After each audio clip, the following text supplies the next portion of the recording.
दोस्तों, आज के इस एपिसोड में हम जिस फिल्म को एक्सप्लेन करने जा रहे हैं उसका नाम है क्लोवरफील्ड पैराडॉक्स। ये फिल्म इसी साल यानी कि साल 2018 में रिलीज की गई थी। क्लोवरफील्ड फ्रेंचाइजी की ये तीसरी फिल्म है। इससे पहले इस सीरीज में साल 2008 में क्लोवरफील्ड और साल 2016 में 10 क्लोवरफील्ड लेन नाम से दो फिल्मों को पहले ही रिलीज किया जा चुका है। आज के इस एपिसोड में हम केवल क्लोवरफील्ड पैराडॉक्स को एक्सप्लेन करेंगे, क्योंकि इस सीरीज में इससे पहले आई दोनों फिल्मों का इसकी कहानी से बहुत ज्यादा लेना देना नहीं है। इस एपिसोड के अंत में हम देखेंगे कि उन दोनों फिल्मों का इस फिल्म से क्या कनेक्शन है। तो चलिए शुरू करते हैं आज के एपिसोड। इस फिल्म में पैरेलल यूनिवर्स के कंसेप्ट का इस्तेमाल किया गया है, इसलिए इसे अच्छी तरह से समझने के लिए आपको पैरेलल यूनिवर्स की समझ होनी चाहिए। तो आइए सबसे पहले जानते हैं कि ये पैरेलल यूनिवर्स होता क्या है।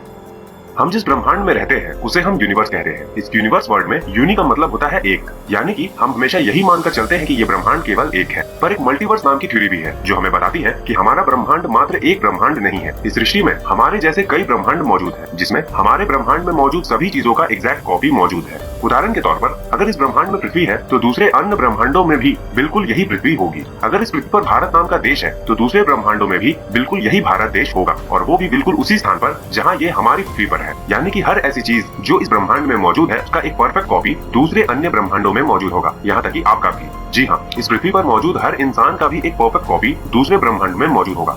अब सवाल ये उठता है कि ऐसे कितने सारे ब्रह्मांड हो सकते हैं। इसका जवाब है इनफाइनाइट, यानी कि अनगिनत, क्योंकि ये इस बात पर डिपेंड करता है कि किसी घटना के होने के कितने चांसेस हैं। जो भी आपके साथ कभी हो सकता था वो किसी न किसी ब्रह्मांड में आपके साथ निश्चित रूप से हो रहा होगा। चलिए इसे एक साधारण उदाहरण से समझते हैं। जब आप स्कूल में थे तो आपकी इच्छा थी एक क्रिकेटर बनने की, फिर कुछ बड़े हुए तो आप एक एस्ट्रोनॉट बनना चाहते थे, पर अभी आप एक इंजीनियर हैं। तो किसी न किसी ब्रह्मांड में आपका एक कॉपी क्रिकेटर का बन गया होगा, किसी दूसरे ब्रह्मांड में आपका एक कॉपी एस्ट्रोनॉट का बना होगा, और किसी दूसरे ब्रह्मांड में कुछ और। कहने का मतलब ये है कि आपके साथ पास में जो भी हो सकता था या फिर फ्यूचर में जो भी हो सकता है वो पहले से ही किसी न किसी ब्रह्मांड में हो रहा है। इन ब्रह्मांडों को पैरेलल यूनिवर्स कहते हैं। यानी कि इस ब्रह्मांड में आप ये वीडियो देख रहे हैं, किसी दूसरे पैरेलल यूनिवर्स में आपने ये वीडियो देख लिया होगा, और किसी दूसरे पैरेलल यूनिवर्स में आपने ये वीडियो देखना शुरू भी नहीं किया है, और किसी अन्य पैरेलल यूनिवर्स में तो आप हमारे चैनल के बारे में जानते भी नहीं। अब अगला सवाल ये उठता है कि ये पैरेलल यूनिवर्स होते कहाँ हैं। थ्योरी के अनुसार ये 4 अलग अलग जगहों पर पाए जा सकते हैं। क्योंकि ये एक फिल्म एक्सप्लेनेशन वीडियो है, मैं इसकी डिटेल में नहीं जाऊंगा। बस ये बता देना चाहता हूँ कि एक थ्योरी के अनुसार ये पैरेलल यूनिवर्स हमारे और आपके बीच भी मौजूद है, पर हमें दिखाई नहीं देते क्योंकि वो अलग डायमेंशन में होते हैं। आमतौर पर एक पैरेलल यूनिवर्स दूसरे पैरेलल यूनिवर्स से इंटरेक्ट नहीं करते, इसलिए पैरेलल यूनिवर्सेस में रहने वाले हमारे कॉपीज को एक दूसरे के मौजूद होने का कभी भी पता नहीं चल पाता। आशा करता हूँ कि आप पैरेलल यूनिवर्स को समझ चुके होंगे। चलिए अब जानते हैं इस फिल्म की कहानी को। फिल्म शुरू होती है और हम देखते हैं कि हैमिल्टन और उसका पति माइकल अपने कार में गैस भरवाने के लिए गैस स्टेशन पर रुके हुए हैं। उसी समय पूरे शहर में अंधेरा छा जाता है और सभी इलेक्ट्रिकल इक्विपमेंट ठप हो जाते हैं। हमें पता चलता है कि इस समय पूरी पृथ्वी एक विशाल एनर्जी क्राइसिस से गुजर रही है, यानी कि पृथ्वी पर एनर्जी बनाने के सोर्स खत्म होने के कगार पर है। अगर किसी नए एनर्जी सोर्स को नहीं ढूंढा गया तो जल्द ही पूरी पृथ्वी हमेशा के लिए अंधेरे में समा जाएगी। इस समय हैमिल्टन अपने पति को उस मिशन के बारे में बताती है जिसके लिए उसे चुना गया है। इस मिशन में कई देशों के साइंटिफिक इंजीनियरिंग एस्ट्रोनॉट्स के एक ग्रुप को स्पेस में मौजूद क्लोवरफील्ड स्पेस स्टेशन पर जाना है। वहां जाकर सबसे पहले उन्हें शेपर्ड नाम के एक विशाल पार्टिकल एक्सेलरेटर का निर्माण करना है। उसके बाद उसे स्टार्ट करके उसे स्टेबलाइज करना है। अगर ऐसा हो गया तो ये अनलिमिटेड एनर्जी प्रोड्यूस करने लगेगा। कहने का मतलब ये है कि अगर वो ऐसा करने में कामयाब हो जाते हैं तो ये मशीन फ्री एनर्जी का अनलिमिटेड सोर्स बन जाएगा, जिससे कि इस पृथ्वी पर एनर्जी क्राइसिस की समस्या हमेशा के लिए सॉल्व हो जाएगी। शेपर्ड नाम का ये पार्टिकल एक्सेलरेटर जो इस फिल्म में दिखाया गया है वो काफी हद तक पृथ्वी पर असल जिंदगी में मौजूद लार्ज हैड्रॉन कोलाइडर से प्रेरित है, जिसके थ्रू हमने गॉड पार्टिकल यानी कि हिग्स बोसोन की खोज की थी। यही कारण है कि पहले इस फिल्म का नाम गॉड पार्टिकल रखा जाने वाला था, पर बाद में किसी कारण से इसे बदल दिया गया। एनीवे, चलिए आगे बढ़ते हैं। हैमिल्टन का पति उसे इस मिशन पर जाने के लिए प्रेरित करता है क्योंकि पूरी पृथ्वी की उम्मीद इसी मिशन पर टिकी हुई। उसके बाद हम देखते हैं कि पूरा क्रू स्पेस में मौजूद क्लोवरफील्ड स्पेस स्टेशन पर है। उन्होंने पार्टिकल एक्सेलरेटर तो बना लिया है, पर वो उसे स्टेबलाइज नहीं कर पा रहे हैं। वो बार बार पार्टिकल एक्सेलरेटर यानी कि शेपर्ड को स्टार्ट करते हैं और उसे स्टेबलाइज करने की कोशिश करते हैं। अपने अलग अलग कैलकुलेशन और डेटा के आधार पर हर बार कोई न कोई दिक्कत आ जा रही है, जिसके कारण उनका मिशन अभी भी इनकम्प्लीट ही है। वो पिछले 2-3 सालों से लगातार कोशिश कर रहे हैं, पर अभी तक वो हर बार फेल ही हुए हैं। क्योंकि इस स्पेस स्टेशन का ईंधन भी खत्म होने के कगार पर है। हालात ये है कि अब वो केवल 3 बार ही पार्टिकल एक्सेलरेटर को स्टार्ट कर सकते हैं, यानी कि उनके पास अब केवल 3 मौके ही बचे हैं इस मिशन को सफल बनाने और पृथ्वी को हमेशा अंधकार में जाने से बचाने के। पार्टिकल एक्सेलरेटर को स्टार्ट करके इसे स्टेबलाइज करने के बाकी बचे अटेम्प्ट्स को पूरा करने से पहले कुछ क्रू मेंबर्स एक न्यूज ब्रॉडकास्ट देखते हैं। हम मार्क स्टेमलर नाम के एक कॉन्स्पिरेसी थ्योरिस्ट को देखते हैं जिसने क्लोवरफील्ड पैराडॉक्स नाम की एक किताब लिखी। वो इस मिशन से होने वाले खतरे के बारे में हमें बताता है। वो बताता है कि ये पार्टिकल एक्सेलरेटर मानवों द्वारा अब तक बनाए गए किसी भी पार्टिकल एक्सेलरेटर से कम से कम 1000 गुना ज्यादा शक्तिशाली है। स्पेस में मौजूद क्रू जब भी इसका टेस्ट करते हैं तो वो पूरे स्पेस टाइम और पूरे रियलिटी को अल्टर करते हैं। इससे अलग अलग डायमेंशंस आपस में क्लैश करते हैं, जिससे इस बात का खतरा पैदा होता है कि दूसरे डायमेंशन या समय काल में रहने वाले जीव या कोई सभ्यता किसी अन्य डायमेंशन या अन्य समय काल में जाकर तबाही मचा सकते हैं। चलिए इसे इस उदाहरण से समझते हैं। मान लीजिए हमारी पृथ्वी अर्थ 1 है, जिसपे हम इंसान रहते हैं, पर दूसरे पैरेलल यूनिवर्स में एक दूसरी पृथ्वी है जिसे हम अर्थ 2 कहते हैं। इसमें अभी भी डायनासोर्स का ही युग चल रहा है और इंसानों की उत्पत्ति अभी तक नहीं हुई है। एक तीसरे पैरेलल यूनिवर्स में एक तीसरी पृथ्वी है जिसे हम अर्थ 3 कहते हैं। यहाँ इंसान नहीं बल्कि एडवांस एलियंस रहते हैं जो पूरे ब्रह्मांड पर कब्जा करना चाहते हैं। नॉर्मली ये तीनों पृथ्वियां अपने अपने जगह पर अस्तित्व में रहती हैं और कोई भी किसी दूसरे से संपर्क में नहीं आता। पर क्या होगा अगर डायमेंशंस आपस में क्लैश कर जाएं? इससे होगा ये कि हो सकता है अर्थ 2 के कुछ डायनासोर्स या अर्थ 3 के एडवांस एलियंस हमारी पृथ्वी पर आ जाएं, या फिर ये भी हो सकता है कि दूसरे डायमेंशन में रहने वाले कोई ऐसे जीव हमारी पृथ्वी पर आ जाएं जिसके बारे में हम बिल्कुल भी नहीं जानते। ऐसा होने से केवल हमारा विनाश होगा। खैर, वापस लौटते हैं फिल्म की कहानी पर। इस न्यूज ब्रॉडकास्ट को कुछ क्रू मेंबर सुनते जरूर हैं, पर वो इस पर खास ध्यान नहीं देते। जब वो अगला अटेम्प्ट करते हैं उस पार्टिकल एक्सेलरेटर को स्टार्ट कर उससे स्टेबलाइज करने की, तो वो काम करने लगता है, जिससे सारे क्रू मेंबर्स काफी खुश हो जाते हैं। पर कुछ देर बाद ओवरलोड हो जाने के कारण वो डिस्टेबलाइज कर बंद हो जाता है। इस दौरान क्लोवरफील्ड स्टेशन को भी नुकसान पहुंचता है और क्रू मेंबर्स भी कुछ समय के लिए जीरो ग्रेविटी को एक्सपीरियंस करते हैं, जो काफी अनयूजुअल होता है। एनीवे, जब क्लोवरफील्ड स्टेशन वापस से स्थिर होता है और इसके डिवाइसेस चलने शुरू होते हैं, तो क्रू मेंबर्स देखते हैं कि पृथ्वी अपनी जगह से ही गायब है। पहले उन्हें लगता है कि सडन मूवमेंट की वजह से क्लोवरफील्ड स्टेशन का डायरेक्शन घूम गया है, जिसकी वजह से पृथ्वी अपने जगह पर नजर नहीं आ रही। पर जब वो दूसरे डिवाइसेस से भी देखते हैं तो वो ये पाते हैं कि पृथ्वी सचमुच अपनी जगह पर नहीं है। इस समय उनमें से कई क्रू मेंबर्स को ये लगने लगता है कि उन्होंने पूरी पृथ्वी का अस्तित्व ही मिटा दिया है। उन्हें समझ ही नहीं आता कि असल में हुआ क्या है। इसी समय उन्हें अपने यान में किसी औरत के जोर जोर से कराने की आवाज आती है। वो आवाज को फॉलो करते हैं और ये पाते हैं कि ये आवाज उनके क्लोवरफील्ड स्टेशन के दीवारों के पीछे से आ रही है। जब वो उस मेटालिक दीवार को खोलते हैं तो वहाँ उन्हें एक जिंदा औरत मिलती है, जिसके शरीर में क्लोवरफील्ड स्टेशन के इक्विपमेंट और वायर्स घुसे होते हैं। क्लोवरफील्ड स्टेशन पर मौजूद क्रू का कोई भी मेंबर उसे नहीं पहचानता, पर वो घायल औरत हैमिल्टन को पहचान लेती है और उसका नाम पुकारने के बाद बेहोश हो जाती है। सारी क्रू मेंबर्स के साथ साथ हैमिल्टन भी ये देखकर हैरान हो जाती है, क्योंकि हैमिल्टन ने न तो उस औरत को कभी देखा था और न ही उसके बारे में कभी सुना था।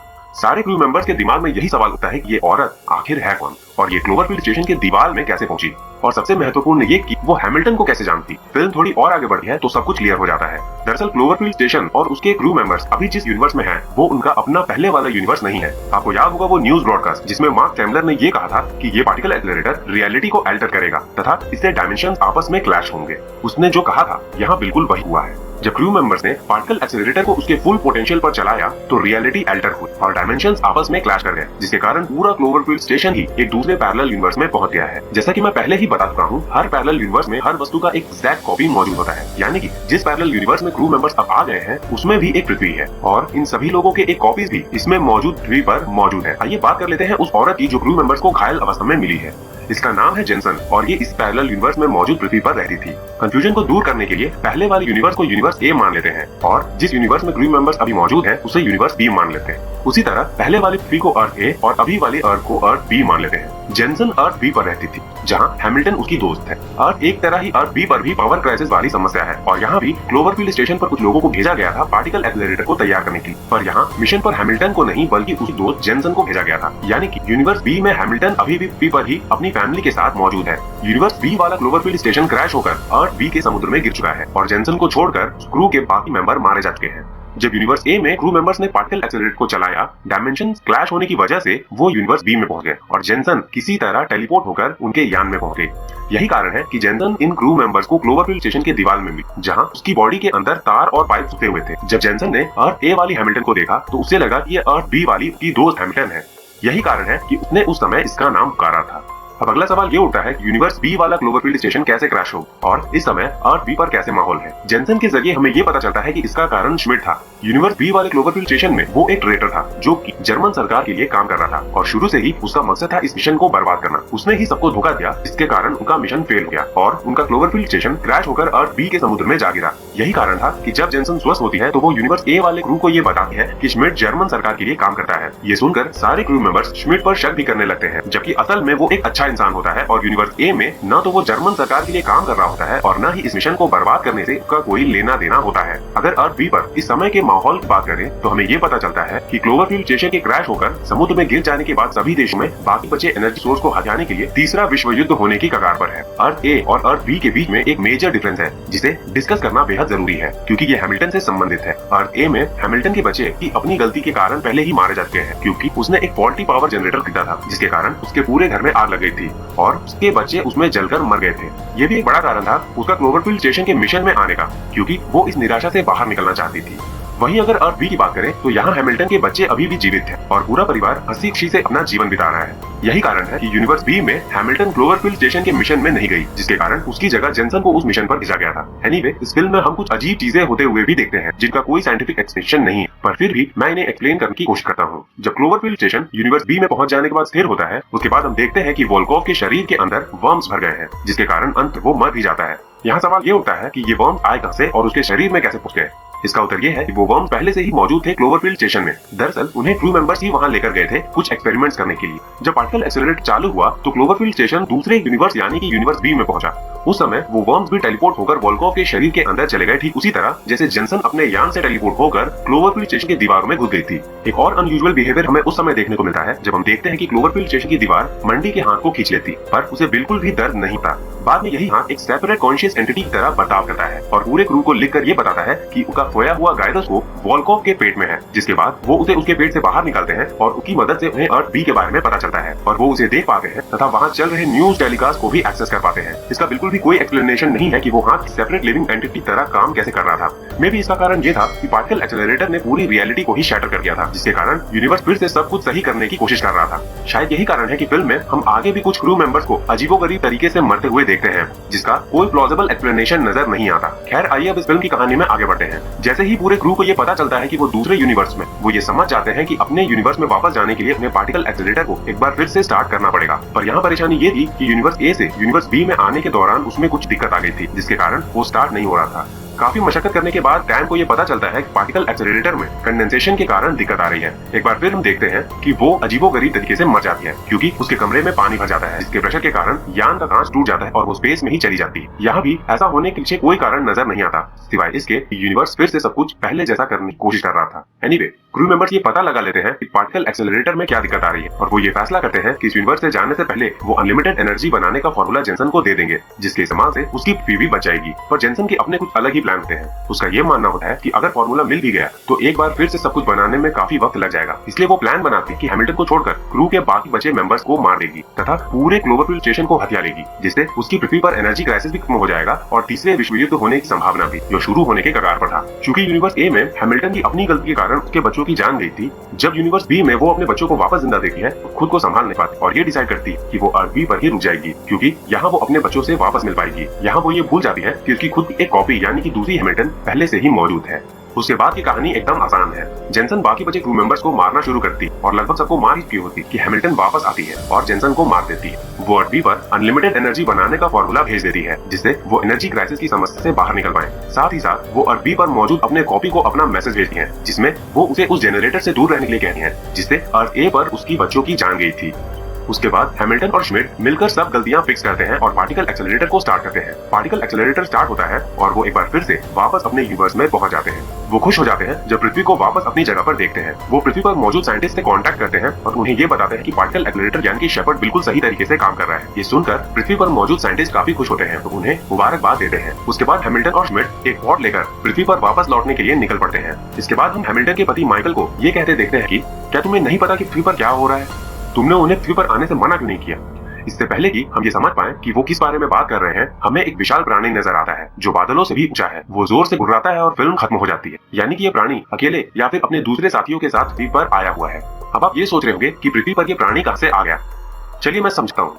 याद है इस एपिसोड में शुरू में ही मैंने आपको समझाया था कि जब डायमेंशंस क्लैश करेंगे तो हमेशा से ये खतरा रहेगा कि किसी दूसरे यूनिवर्स या डायमेंशन या समय काल से कोई प्राणी या सभ्यता हमारे ग्रह पर आ जाएंगे। यहाँ भी वही हुआ है। पार्टिकल एक्सेलरेटर के स्टार्ट होने के कारण जिस समय क्लोवरफील्ड स्टेशन इस यूनिवर्स से उस यूनिवर्स में गया और उस यूनिवर्स से वापस इस यूनिवर्स में आया, उस समय कई डायमेंशन आपस में क्लैश हो गए और ये मॉन्स्टर्स हमारी पृथ्वी पर आ गए। फिल्म में बीच में जब माइकल या उसकी बच्ची को दिखाया जा रहा था, उस समय बाहर जो भयानक आवाज किसी विशाल जानवर के कदम की आहट सुनाई दे रही थी, वो इसी जानवर के थे। आशा करता हूँ कि इस फिल्म कहानी को आप अच्छी तरह से समझ पाए होंगे।